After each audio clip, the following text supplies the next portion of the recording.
So welcome all at the most exciting part of Phocuswright, the experience part.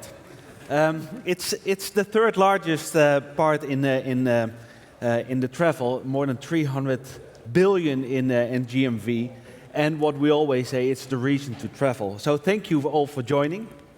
So to start, could you all elaborate a little bit more on how tours and activities is integrated in your strategy? And also, of course, how that operational works out, and maybe also give a little bit sense of what the difficulties are. Yes, so as Amadeus, our job is really to connect the dots and help all the travel companies with this highly fragmented market, which is travel. And of course, when you do that, experiences, as you said, are the reason why people travel. And so, of course, are at the core of what we need to achieve for our customers. So Amadeus Discover and local experiences are key for that. We have some challenges because although we have this strong belief about experiences, this is not yet shared by the whole industry.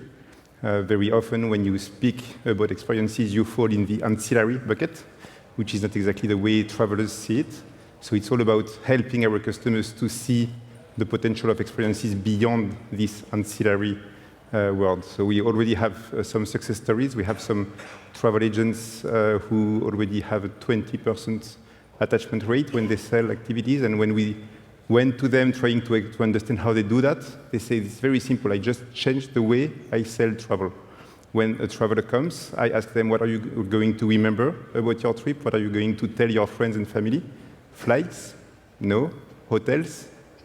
Probably not. Activities, yes. So please sit down, let's speak about experiences. And that's how they change the way they sell travel. It's only a few companies doing that now, but we are trying to help our customers evolve in that direction. Nice. So a 20% attach rate, Neha. Tell us about booking and how you are integrating tours and activities in the whole booking strategy. Absolutely. So for us, attractions is the core part of our strategy. We are in the business of making travel dreams a reality. Booking's vision is making it easier for everyone to experience the world. What that really means is, number one, you provide different elements of travel in one place on one platform. Second, you provide seamless experience, seamless booking experience, whether customer booking a flight or a hotel or an attraction. Second, you provide the ability to manage that travel or that trip as one trip instead of different elements of a trip. What, again, that really means is if my flight gets delayed, my accommodation booking, my attraction booking, my rental car booking gets updated automatically. So attractions forms the core part of our connected trip strategy. We do it in two ways. One, we want to make sure we are really scaling the vertical. And second, we offer the seamless experience that I was talking about earlier. In fact, in Q1, we reported really good results. A 92% year-over-year growth in our earnings call, which is amazing. But I would say we are just getting started. The biggest challenge I foresee in travel, in attractions, is 70% of the business still offline, right? A lot of customers are still choosing to go in destination and book in destination. If you compare it to flights, only 25% of the flights business is offline. So that's what really keeps me up at night. How do we capture that share of customers' mind? Nice. Maria, from a hotel perspective, Hyatt. Yes, we observe our guests and we see that today's traveler, they seek meaning first and logistics second. So for us, this means that for Hyatt, experiences are not add-ons. It's how we lead and not follow. So we don't want our hotels to act as inventory suppliers. We want them to act as experience distributor. And this is how we see experiences as emotional, as a driver for emotional connection with our customer. And a big topic for us is as well brand differentiation. And this is what we can do through experiences, as we have in our portfolio 30 different brands. And through experience, we can really showcase what our brands stand for. We activate experience through our website, transactional emails, through loyalty touchpoints, MICE, RFPs, and operations. And it works, as we have seen that it impacts the NPS score for our hotels, it's always something, my favorite is it impacts the length of stay for our guests, and as well the conversion rate. One challenge I must admit is for some hotels in Middle East, as we want experiences to be curated by our employers, that there is still hesitation for them to launch and to go live with what they really promote in property. As the way we have to learn to merchandise ourselves online is still happening once the hotel or once the guests arrive at the hotel. So this is something what we work towards, that out of corporate office, that we guide them and give them more confidence to be the storytellers as well online and have this digital presence. Nice, and so you're saying the NPS is increasing, conversion, the nights spent is also increasing. So implementing tours and activities, is it then more a profit way of thinking, or is it more a strategic way of getting more loyalty? So what do you also see on the loyalty? Are people coming back more often with Hyatt directly or with the other brands because you're offering these experiences which makes the stays so special? I would say both, but loyalty leads for us. As of course, yes, we want to build additional revenue streams and we want to generate more income through experiences, but mainly we want to drive long-term value, and this is through deepening the connection with our guests. For example, experience like Dock Afternoon Tea at Great Scotland Yard in London, or a private yoga session, Hyatt Zurich, just by the lake of Zurich. Or my favorite is a graffiti art workshop in the streets of Prague. This is becoming a part of a brand memory. And when it's done right, it drives more repeat stays, and it drives guest advocacy. So, yes. Yeah, and this is also what you see in your data. I mean, I also am a great advocate for this, but I am truly an admirer if you already see that data coming in. Yes, because we escape from the sea of sameness. We know that average hotel booker takes up to 36 days and 45 touch points to book a hotel room.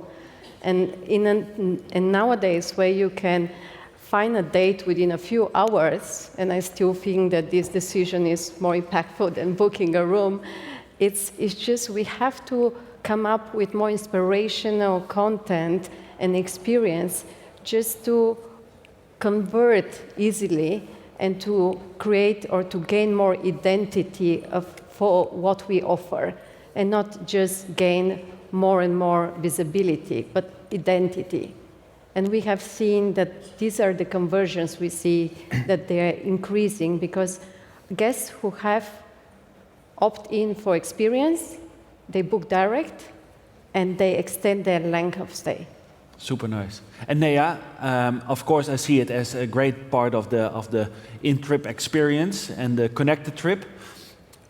How do you balance the kind of the in-trip, the connected trip increasing of revenues, and of course the loyalty, and how do you see that in your data, that if people book an experiences, are they also then coming back more frequently? So I would say as a company, it's not an either or, it's an and, right? Because you want customers who love your brand and want to come back to your brand again and again, right? So in my mind, loyalty drives profitability, right? It's not an either or situation. For us, the way we do that is our Genius program, right? So Genius program, a few years back, we extended it to beyond accommodations. So now customers can actually leverage Genius to earn and burn on flights, on rental cars, on attractions, right? But what we also recognize is attractions is how you build memories, right? So if a customer has a memorable experience with our brand, they want to come back and book on our brand again, right? So memorable experience drives loyalty, and loyalty drives profitability, right? So we look at it talking about data, we look at it in the context of, hey, when customers book more than one element of a trip, yes, they're more loyal to Booking.com. They want to book with us more often, right? So obviously it drives loyalty, it drives repeat, and that drives long-term customer lifetime value. So if that's the case, so experiences drive loyalty and loyalty drives profit in the end, I get that. Why did it take so long for so many companies to adapt tours and activities? It's a good question, right? So tours and activities depends how different companies are running it, right? So some companies look at tours and activities as an individual P&L, right? So if you look at it an individual P&L, right, and you compare it to accommodations and other verticals, profitability is not quite comparable, right? Accommodations is the highest revenue-making business out there in travel, right? With tours and activities, it's difficult because large part of it is also offline, right? It is offline, customers book 80, 90, 100 euro tour, right, compared to $300, $400 accommodation, right? So even though your take rates are higher, right, the money that comes in your bank is lower, right? So it really depends how a company runs an attraction business, whether they see that as a separate P&L or they feel it integrated as part of their strategy, right? If you look at it as integrated part of your strategy and what Booking is focused in terms of connected trip, you look at overall company profitability, overall company loyalty, instead of attractions business making money right now. Okay, and Nicolas, within Amadeus?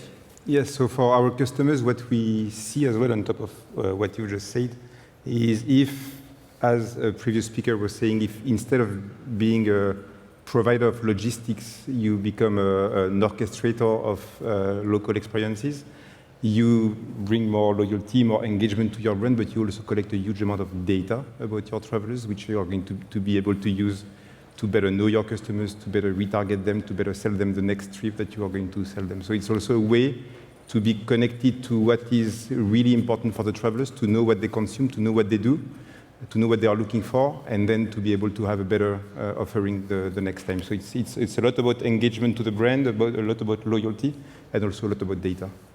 Okay, cool. There is a shifting consumer behavior. We see that in our data, but I think it's also more common, is that people are booking more and more in advance to secure great experiences, to some scarce inventory, like the Sagrada Familia or a pop concert, where it was already common. Do you see the same? And what does this mean for what putting when to what customer in what touch points? Neha? Sure, happy to go first. I don't know, I have a different point of view there. I don't think it's a new trend, right? The reason I believe it's not a new trend is attractions has been at the heart of travel inspiration, planning, and booking since time immemorial, right? I might be aging myself a little bit here, but if you think about it, back in the day, you would get inspired by watching a romantic movie and seeing it set in front of an Eiffel Tower, right? Or you would be thumbing through photos of a friend and get inspired by where they have been, right? And try to recreate those memories. Then you would walk into a brick and mortar tour operator and be like, that is the experience I want to have. Find me a budget trip, right? That suits my travel needs, right? And then probably save for, I don't know, like weeks, months, years to go on that trip, right? Now what has happened is attractions is still very much at the center of that inspiration and planning and booking, but Instagram and TikTok has replaced that movie scene or a friend, right? And then your online booking solutions have replaced that brick and mortar tour operator. And travel has become a lot more accessible, and booking has definitely played a very important role there, right? But what hasn't changed is attractions was at the heart of a trip before. It continues to be at the heart of that trip today. The way booking is facilitating that, one is, like I was sharing before, as part of a connected trip, we really try to make travel accessible to everyone, right? With our flights, with our hotels, with attractions and rental cars. And then in terms of the customer behavior specifically that you're talking about, hey, now I also think about booking my attraction online beforehand, right? So the three questions I ask myself is, one, do we offer attractions on Booking.com? Yes, we do. Do customers have the option to search and book an attraction ahead of their accommodation or their flight, should they choose to? Absolutely. Do we educate the customers that, hey, certain attractions are likely to sell out for your travel dates, right? So book in advance, we absolutely do that, right? And then, last but not the least, we are also investing in AI trip planning, right? So if customers want to create an itinerary revolving around certain attractions, they can definitely do that as well. And how is it with Amadeus? So on this, I mean, that adds to the previous discussion about loyalty and engagement, another challenge, which is about the traffic acquisition for brands. Because if travelers, and I agree with you, it's always been true, but now it's more and more digital. The same thing still exists, but in a more digital way, which means it has an impact on traffic acquisition for our customers. So it's all about helping our customers to have the right content, so that whenever I'm thinking about going to the Sagrada Familia, maybe I haven't booked the flight yet, but they will capture this traffic and will be able to sell me the whole trip. And that's true. This has changed a lot as it became more and more digital. And as we said also, as we've seen as well in the previous discussions on this stage, it's going to change again because SEO is going to be less and less important. LLMO, this optimization for AI agents, is going to be more and more important, and the travelers are going to maybe delegate a part of this to their own B2C AI agent, whoever the provider of this AI agent is. So it's also a lot about helping our customers to design that content, to get the content in order to be easily found by these LLMs that are going to do part of the job. Okay, and you, of course, deliver service to travel agents, other OTAs as well. Are you then also already providing data on availability, etc., to help them to inspire their customers? Book now your hotel because otherwise it might get sold out anywhere else. Is that a trend you're seeing happening using experience data different than only for booking stuff? Yes, so we see that as a need for the traveler, as a need for our customers. We partner with great partners to have the right data for that, and this is the kind of services that we start to provide to our customers. Yeah. Okay. And Hyatt? We want to inspire travelers to travel because of experiences. It means through the power of experience to get inspiration.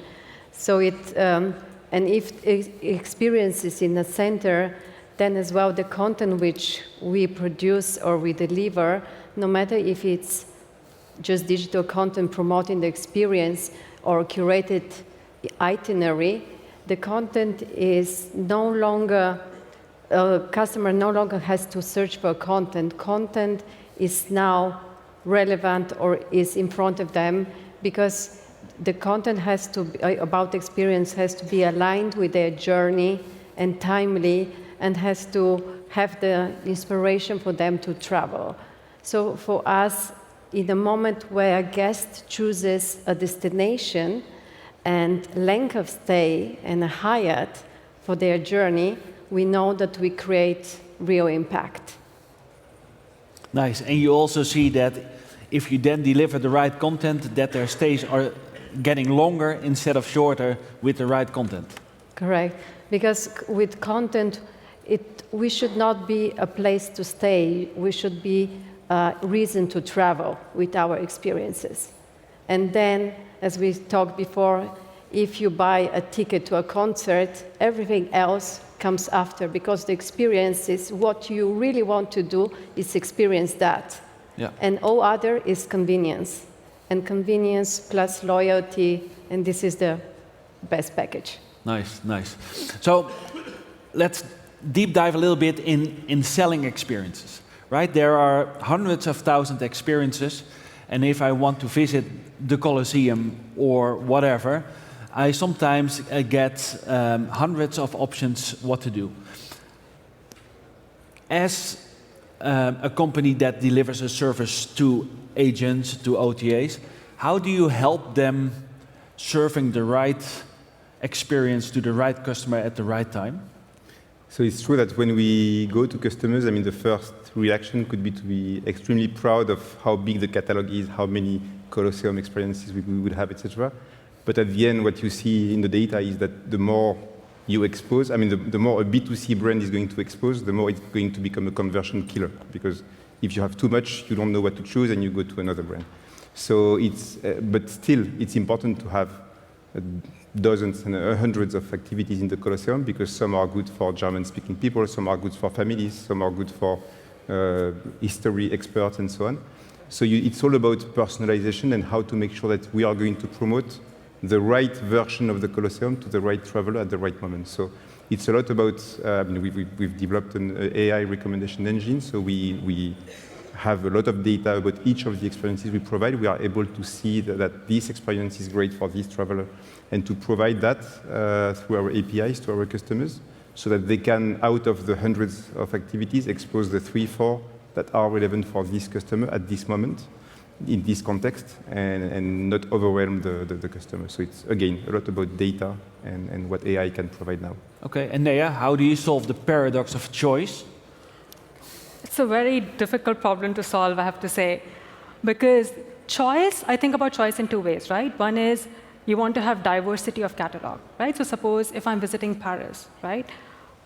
I might be a culture enthusiast and want to explore all of the different museums that the city has to offer, right? Or I might be a romantic and I might want to take in the city with my partner, right? Or I might be traveling with kids and maybe I want to visit Disneyland Paris. So as a global company, you do want to be able to offer all of those options to your customer, right? But at the same time, you also have the case where if you're looking for Barcelona and Sagrada Familia, you'll find hundreds of products which seemingly look similar, right? As a customer, I want to visit Sagrada Familia once, right? And maybe what I'm looking for is very specific. Maybe I want tower access, which is under 60 euros, right? So as a customer, I kind of know what I'm looking for, right? But it's difficult to solve that problem, right? Because you have so many products in your catalog. The way we get around that is through matchmaking, right? What we do with matchmaking is we use the power of data and AI to understand customer need and customer behavior, and we enable that through conversational UI and smart filters. So it's like a natural language search where customers can enter, hey, this is exactly what I'm looking for. And based on iterative machine learning, we try to show them the right product at the right time. So we take the trouble out of them or the decision-making out of them and kind of play Cupid in a way, right, to make sure we match the customer with the right experience that they'll want and love. Nice. How are you doing that with Hyatt? For us, it's not about volume, it's who we serve. As we know our customers, we know that per Hyatt customer would not choose the same experience as a Hyatt Place customer. One customer from per Hyatt, he will seek maybe refinement and exclusivity, and Hyatt Place customers will value efficiency and convenience. And knowing that our strength is that we have the brand positioning, we have the guest insights and intelligent targeting, and with all that, when this all works, then we have the right content, the right experience at the right time, and for the right person. And this is what makes us feel that we can benefit from our customer knowledge and from them being on our brand.com and having the real impactful and bringing the value of their experience. Super. So I will end with some questions, which you don't know because we prepared some things. So I will first start with you, Maria. It's a choice, so you can only say one thing. Selling a room upgrade or a VIP tour? Room upgrade. Offering experiences in destinations or at booking confirmation, Neha? Both. Depends on the customer. Nicolas, promoting a guided tour or an attraction ticket? A guided tour. Neha, prioritizing loyalty or margin in your experiences strategy? Loyalty. Maria, highlighting and a hop-on or specialized immersive mosaic class? Mosaic. Last but not least, in 5 years, the majority of bookings will people make a booking first of an experiences or first an hotel? Nicolas? Experiences. I want to say experiences. experiences, 100%. Thank you very much. Thank you. Okay.